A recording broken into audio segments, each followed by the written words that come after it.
Assalamualaikum warahmatullahi taala wabarakatuh. So kita teruskan kelas kita, profil rentas alur sungai. So kalau kita tengok di sini, ini adalah gambaran bagi satu aliran sungai.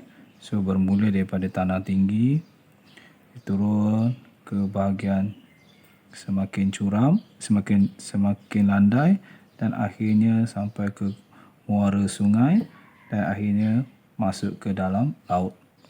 So kalau kita tengok gambar rajah ini, profil rentas alur sungai terbagi kepada 3.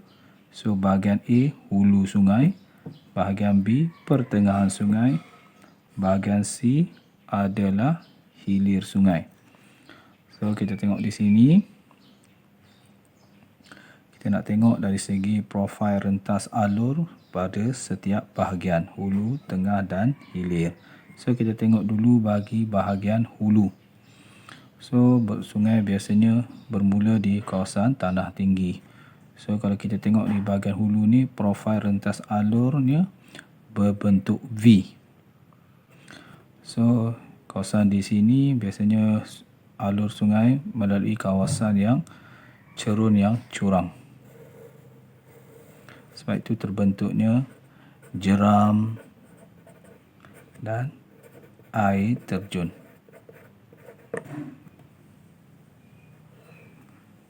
So juga bagi bahagian A, pada bahagian hulu sungai ni, biasanya alur sungai adalah lurus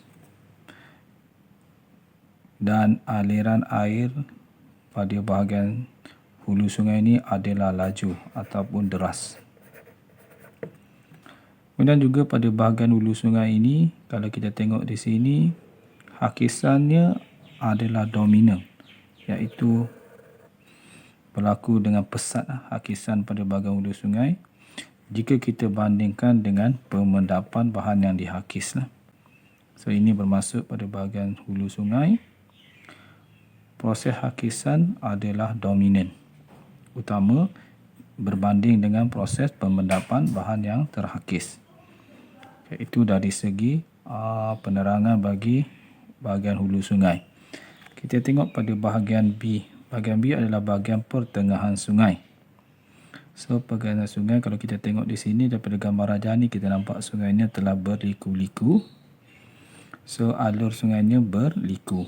So profil rentas alurnya berbentuk U.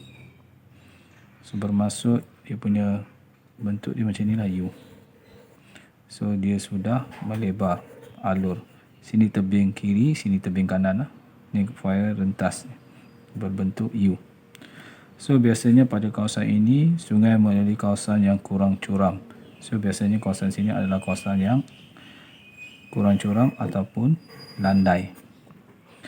Dan daripada gambar rajah, kita tahu bahawa alur sungai mengalir dalam keadaan yang berliku.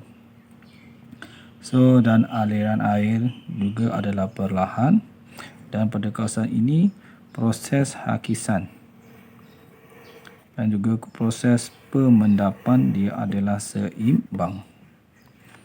Itu adalah proses bagi bahagian B, iaitu pertengahan sungai. Okay, so kita pergi pada bahagian C.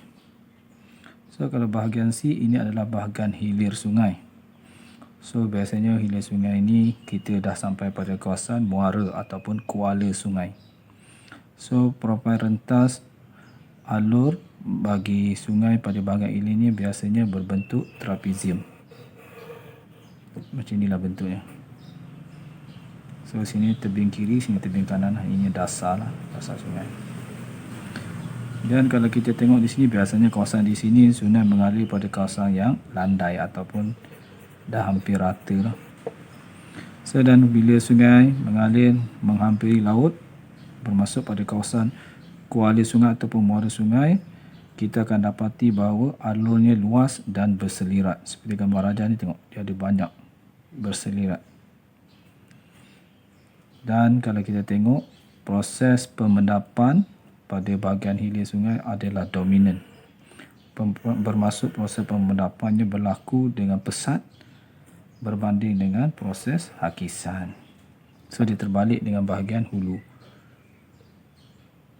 So, kalau kita tengok, saya ulang, proses pemendapan dominan pada hilir sungai berbanding dengan proses hakisan pada bahagian hilir sungai. Ini adalah profil rentas alur sungai, bermaksud sungai bergerak mengalir daripada tanah tinggi, bermula daripada tanah tinggi sehingga ke laut.